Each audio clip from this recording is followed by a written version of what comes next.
Hey, what's up guys? Thetcglover here, come video today. Right, so I thought I would show you my Koa'ki Meiru build.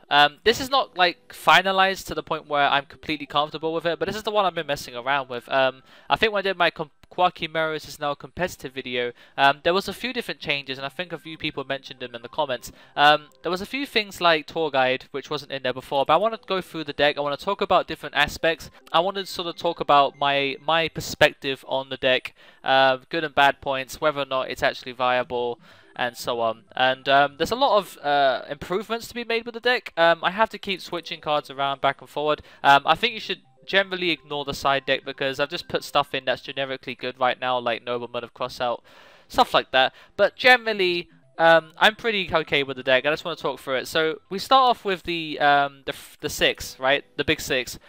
These guys, you want to have Crusaders in your deck. The night you reveal a Koa'ki Meiru Iron Core, and then you special summon Crusader from your deck. And obviously, if you have a Diamond Core in your graveyard, you can beat over something with Crusader, and then get back something, an Iron Core, an Knight, or a Diamond Core.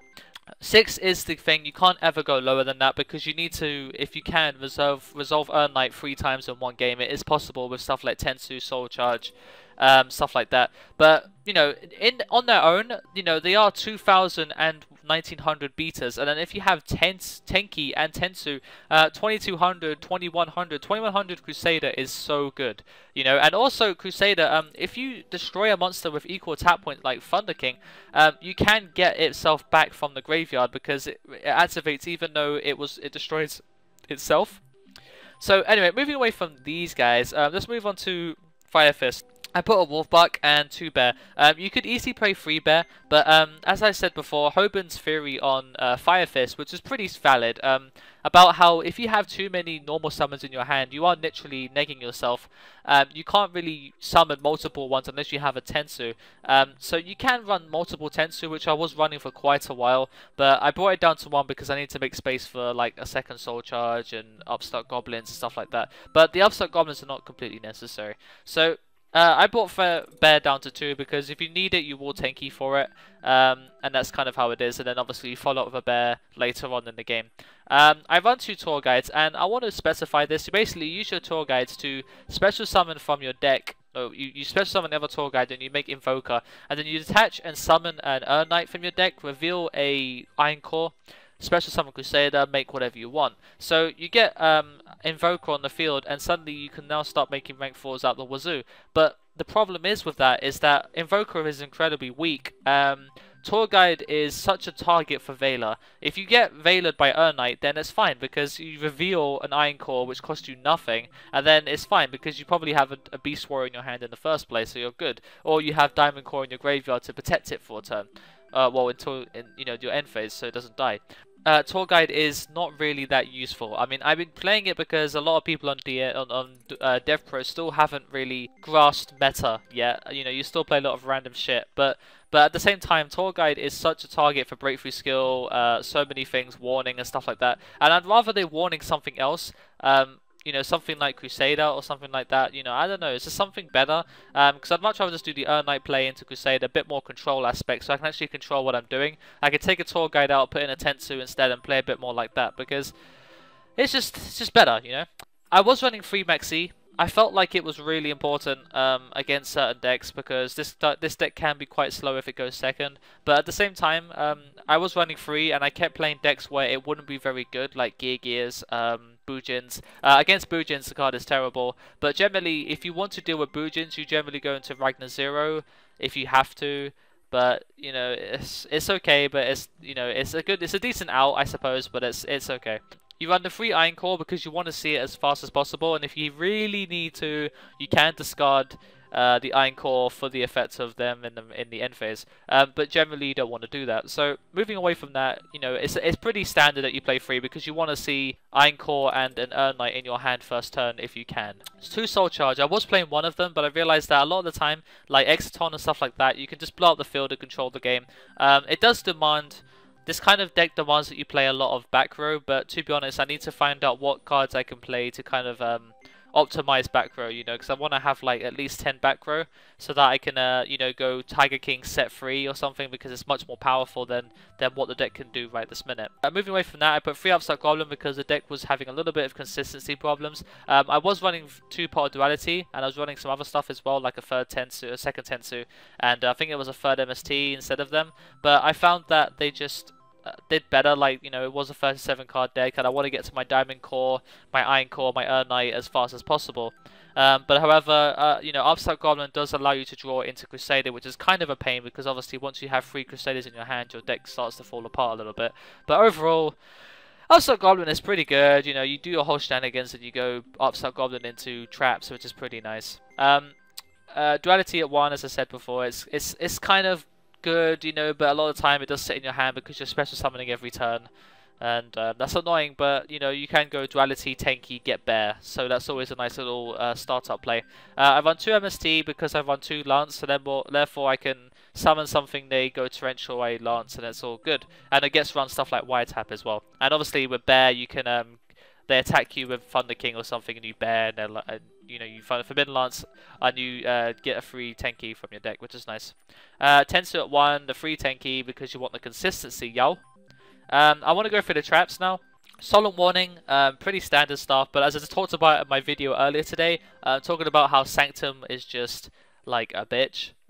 You can't even warning it, which is kind of annoying, but you just have to let it happen, unfortunately. Compulsory. I've been putting this in, just trying it out, and it seems to be pretty good. It sets Gear Gears back a turn. It kind of lets you kind of deal with a lot of things like Arc and stuff like that, because they try and bait out stuff. But Compulsory is just overall a decent card. Obviously, it will get better once I guess Pendulums come about. It might, I guess, you know, I don't know. Actually, no, it wouldn't be shit against Pendulum. What am I talking about? Okay, so Breakthrough Skills. I run 2 of them, but I would like to run a third, or a Fiendish Chain, or something like that. I might run a Fiendish Chain instead of Compulsory, because I'd much rather just have a Crusader beating over stuff, rather than just putting it back in their hand. Torrential, Bottomless, and my MVP of the deck, Reckon Power. Now, Reckon Power is absolutely retarded right now, okay? Reveal 1 Iron Core in your hand, destroy all face-down spell trap cards your opponent controls. I have hit like 5 back row with this, okay? It's so ridiculous, because you go first, you make Tiger King, like set this, set some other stuff so they don't MST it, and then they go set Gigiyama, or set Gigi-Arsenal, or summon Gigi-Arsenal, make Gigiyama, set 5, go, end phase, flip Reckon Power, blow out everything because you reveal a 9 core, because you're going to have a 9 core, because you know, obviously. You blow up all their shit, and then they're just like, wow, scoop. You know, they can't do anything. It's game. There's like, they lose everything, and it's so good. But, even though I'm saying that it's good, do not run at 2, because actually it really isn't good at 2, because you will see it when you don't have a core, and you will see it against decks where they don't set very much, because a lot of the time you might want to Reckon Power and just blow up 1 or 2 cards, which is generally what happens, because some people just don't overcommit too much. I think Reckon Power is such a blowout card. It's by far one of the best cards in the deck, and if you get to see it early on, it can literally win you games. So it is a win condition itself, provided that you capitalize on the Reckon Power afterwards. I go into my extra deck. It's a bit kind of random, but there's some pretty generic stuff in there which I feel is sort of kind of like compulsory. Crazy Box for skill drain. Kazakh Sushi for when you need to beat through stuff. You know, it's just a big thing that doesn't die. You can get past Fire Hand with it, which is nice, because if they target it, you detach and doesn't die, then they don't get special summon. Ragnar Zeros for Bujins, the Fire Fist, Madolche, a whole bunch of different things. You know, it's just really good. It gives you draw power. It's nice. 2 Tiger King, because you'll never go into more than 2, and you need it to get Tenki. It's a first turn play with a Knight and Crusader, so you run 2. Black Supercorn gets past hands. It also gets past Arc, and it gets past other things, and also you can also your opponent goes down really low on life points, and you make Black Supercorn for game, which is nice. You run 1 Arc because it's the standard. Diamond Direwolf to get rid of pesky stuff like back row and things. Evil Storm Exxon Knight, really good. You generally don't overcommit, because your trap lineup isn't going to be very big, because you have so many spells. Sun Knight generally goes off, which is always nice. My Stroke is just really good. I don't go into it because there's no reason for, but I might end up using it at some point if I need to get past an Ophion or something, rather than risking getting myself screwed over somehow. Daigusto Emerald, I've used it a couple of times to recycle Crusaders with Tensu on the board, so I can go Earth Knight and then get another Crusader and do some more plays. So it lets you recharge your deck in case you go through everything a little bit too fast. Abyss Dweller is for the standard Fire Hand, Ice Hand shenanigans, Mermails, a whole bunch of stuff, but there's no waters in your deck for it to go up to 2/2, so it's a 1700 and it lets you deal with a lot of different decks. Cowboy for game, Alucard for tour guide in case you want to blow up a back row, but I found it to be very useless because generally the only back row I care about is stuff like artifacts because they will appear and I don't like them. So Alucard is a bit weak and it doesn't really do enough anymore, but it can still deal with things like Gear Gears, which is nice. But generally, first turn I'd rather go into Invoker and do some other shenanigans instead. But you know, if I have to, I have to. You know, because they won't set Gear Gear Armor unless they have a whole bunch of back row.